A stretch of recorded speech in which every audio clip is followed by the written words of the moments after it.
everyone, Joey here, and I thought it would be fun for me to do a video on the only two handhelds that I personally use in my day-to-day life. This is going to be a personal video, so don't take anything I say here too seriously, although I know that means you're just going to get mad in the comments anyways. Now this video comes because I did one about a month or so ago on the best retro handhelds to purchase in 2025.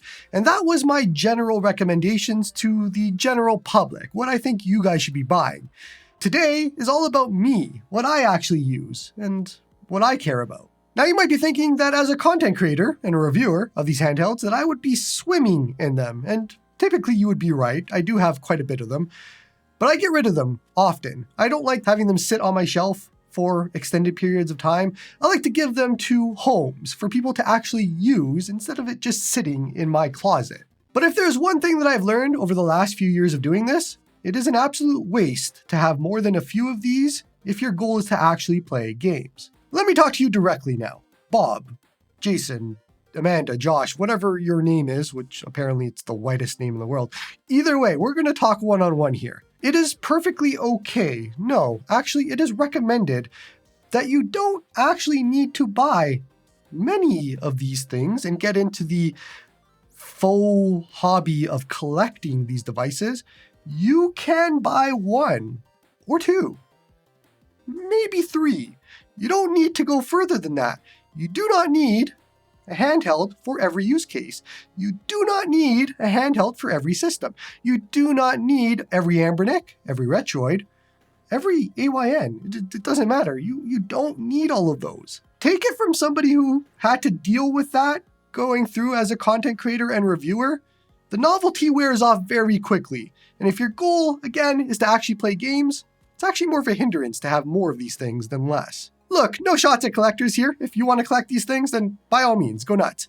But for somebody who ultimately wants to play games like myself, that's my goal at the end of the day, is which handheld is better than which handheld to let me play either more games or the games that I was already playing better. And that's how I see things. So with all of that said, let's get into the only two handhelds that I use, and you can see them right here. So eagle-eyed viewers probably already know this.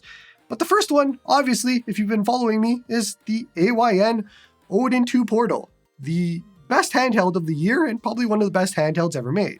Yep, here goes Joey talking about the Odin 2 Portal again. But look, it is a perfect handheld. I review these things, so many of them. I know a perfect handheld when I see one, and it has been 7 months of me owning the Portal, including the review unit that I had, and it has affected me more than just a normal handheld should. And it is hard to explain to anybody who doesn't own a Portal just how much the Portal is the reason for that. The Portal does the one thing that other companies should do, but don't. It doesn't give you that one missing thing that would make it a perfect handheld. Instead, it makes it a perfect handheld.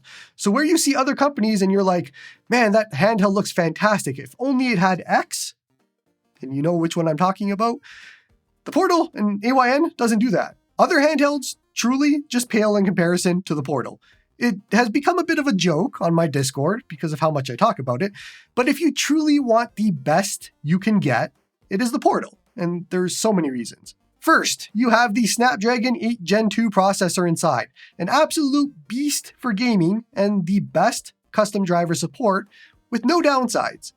This isn't a Dimensity GPU where you need to tiptoe around things that you can and can't play. Nope, you can play and install all of the retro systems. You can continue with PlayStation 3, you can play Wii U, you can do WinLater and Game Fusion and all of that fun stuff. You can add and use DDS HD texture packs and emulators. You have low decoding times for streaming and so much more. The Snapdragon 8 Gen 2 is still so good at this point, and it even beats out some of the newer Snapdragons just due to compatibility and support. Then you go even further with a 1080p OLED 120Hz screen. Just an absolutely gorgeous panel. Super low latency, 155% sRGB, and it is just an awesome panel all around. It is probably the perfect panel to me. The only upgrades that you can ask for is a wish list. 1440p, 144Hz, that sort of thing. But that's kind of a wish list. What you have here is the best that you can ask for, and it shows. But Joey, it's 16:9, and 16:9 isn't a retro aspect ratio. First, you're insane for that opinion. Second, you're insane for that opinion. All jokes aside, 4x3 content scaled on this display, even with integer scaling, is still better than a certain recent other 4x3 screen device. Clutch your pearls at those black bars, oh no. But to me, 16:9 always trumps 4x3 displays in every single scenario. Game Boy Advance is better, PSP is better, Nintendo DS is better and actually playable, Nintendo 3DS is better and actually playable. These systems that are 4x3 have 16:9 widescreen hacks that you can use. You can actually use the screen for media. You can use the screen for streaming. And the list goes on and on. Sure, 4x3 is awesome for devices under $150 or so, where you can literally only play 4x3 systems.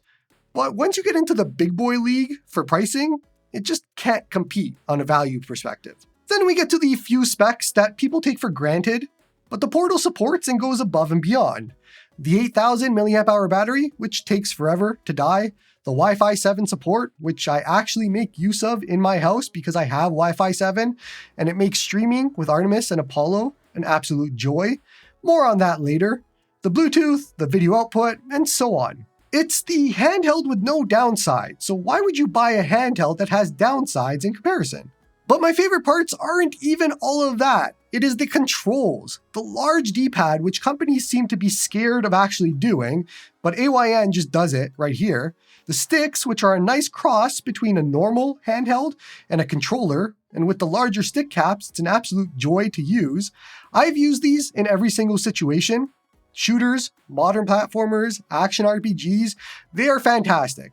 Having these controls be offset is just the extra touch that you want on a handheld that other companies and handhelds just seem to fail at understanding how to do properly. All of this combines into the one single handheld in my collection, the one handheld that killed all other handhelds for me.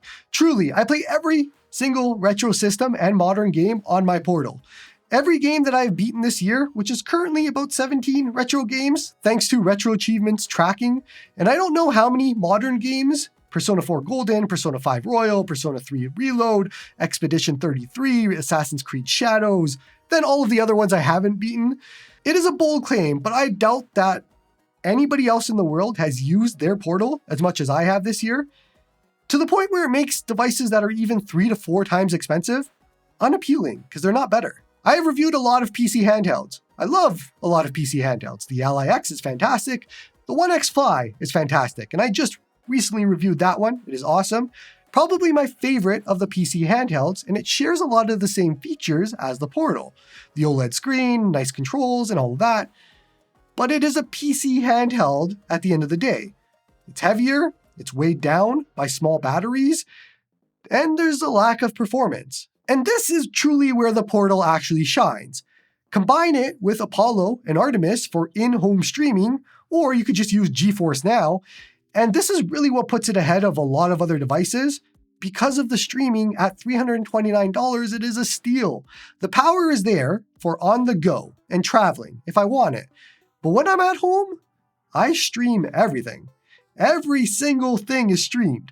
And why wouldn't I stream? I can max out graphics at 1080p, 120 Hz, and every single game looks their best. And you might be thinking that I'm joking, but I am absolutely not joking. I stream Nintendo 64 because streaming it from my PC gets me retro achievements, and the RetroArch N64 core is a lot better on PC than it is on Android. GameCube streamed from my PC for retro achievements, and it's just better everything. PS2 is obviously streamed. Android PS2 is so far behind PCSX2 that it's not even funny. So why wouldn't I stream it? And so on with PS3 and Xbox 360 and Wii U. And then of course every single modern game. But that's all a personal choice. This has the power to play most of those all on the device if you wanted to. It's just, why wouldn't I stream? Truly, the phrase of the year in 2025 is, why shouldn't I stream? The Portal is so good that it made reviewing other devices just extremely boring in comparison. Mostly because I missed that YouTube content creator training event where everybody learned how to fake enthusiasm for views. Insert random, oh my god face for every new device. Can't do that. You see things like the Anbernic RG477M come out, with all of the flaws that has in comparison, and is within spitting distance of the Portal's price. But you can't use GeForce Now, can't really stream because the Wi-Fi chips Anbernic uses are bad, can't use DDS HD texture packs in Dolphin because it's a Dimensity chip, varying levels of performance issues for emulators because Dimensity again, fan noise is loud because reasons, still smaller screen for 4x3 content, and so on and so on and so on. And you look at quite possibly one of the best handhelds ever made next to it for a few dollars more, and I'm just like, no, I'm good here with this because you have the RG477M, you'll make the RG478M, you'll make the RG479M, and if you combine all three of those, they still won't be as good as the Odin 2 Portal. So maybe I just avoid all of that and I get the Odin 2 Portal, and then I ignore everything you're releasing for the next few years because they probably aren't that great. Personally, I want my money to go to the company that didn't think of what should I leave out of this handheld so that they'll buy the next one. I want my money to go to the company that's like, hey, we put everything in here so you would buy this. And don't worry about our next handheld, but maybe you should buy that later. But if not, you have everything that you want in this one here. I like that approach a lot more. And at the end of the day, that's kind of what I advocate for in pretty much all of my videos and what I've been doing for a long time now. It's one single device for all of your needs. Why not? Why do you need multiple devices to do what one single device does? Sure, it's fun to get a Miu Mini Plus, and that's a really good handheld. Sure, it's fun to get all these different handhelds. Suddenly you have 5 of them. Suddenly you have 10 of them. Suddenly you're looking at your collection like, why do I have so many? When you could just have one, and you could play games on it and enjoy it and have all of that in one single handheld. Buy less devices, not more. Play games. That's the reason these handhelds exist. It's to play games. But anyways, that's me gushing about the Odin 2 Portal and also me ranting because I usually do that. Let's move on from the Odin 2 Portal because we have one other handheld that I want to talk about, and that's my second handheld. It's the Retroid Pocket Flip 1. Yeah, I said Retroid Pocket Flip 1, not Flip 2. It's a very important distinction there. This comes with me everywhere I go. It is in my sling bag at all times. It is on me at all times. When I'm out at the mall and my wife is taking too long at Bath & Body Works, this comes out. When I'm out in the car and I have a few minutes, this comes out. When I'm out anywhere and I have a few minutes that I need to spend, this comes out because why not? A lot of people won't understand the love of the Flip 1 over the Flip 2, mostly because they only see performance gains and nothing else. But the Flip 2, in my personal opinion, is the biggest downgrade in a sequel in a handheld that I've seen so far. Given my love of the Flip 1, Retroid fans are now confused whether to hate me for not liking the Flip 2 or to like me for liking the Flip 1. Now, as you've seen in my previous video from a month ago, which is kind of out of date given what's happened in the last few weeks, I still mostly recommend the Flip 2, although with the hinge issues, that might not be a good recommendation anymore, and it might just be the Retroid Pocket 5 or the Retroid Pocket Mini. Mini is my personal choice there, but people like the 5, it's fine. Flip 2 is still a really good general recommendation for a lot of people. A lot of people like that handheld, but again, this is a me video today, so I don't have to pretend to like it. The Flip 1 isn't perfect by any stretch of the imagination. There is many things that I would love to upgrade on it, like the screen, the D-pad, and the power, but it has always been the size of the Flip 1. It has always been the rounded chassis of the Flip 1, the triggers that are curved and not boxy. It has always been the actual pocketable nature of the Flip 1 that makes it my favorite on-the-go device. I'm not looking to convert any Flip 2 owners or anything like that. I fully know that I am in the minority with this opinion, but I wish the Flip 2 kept what made the Flip 1 great and got upgrades in those ways instead of what we got with the Flip 2. It is a personal wish of mine, but Retroid won't make a Flip 1 proper successor at least. And I know somebody will at this point, so I just have to wait. But either way, I use the Flip 1 on the go, and since its use cases are pretty much just small opportunities at gaming of up to 15 minutes or so, it is my PS1 and under device. Nintendo DS, Game Boy Advance, Super Nintendo, and so on, for the random times where I want to play on the go and I have a few minutes. This secondary device to me needs to be Android, which the Flip 1 is. The ability to easily connect to multiple Wi-Fis, my phone's hotspot, use SyncThing, retro achievements, and everything are just necessary features to me. So I think overall, the Portal and a secondary smaller device like the Flip 1, which so far can't be beat, is my personal favorite combination, at least 2025 and going forward. I don't really see a reason or a time where I will ever change from this to having tens of devices and choosing different ones based on different scenarios. 2 devices, that's all you need. Save your money. Now, if you skip to the end to see the too long didn't watch, here is a chart showing you my favorite handhelds to use for each system. I hope this helps. You may want to screen grab this for your own uses because it is a little complicated on screen and you might not understand it.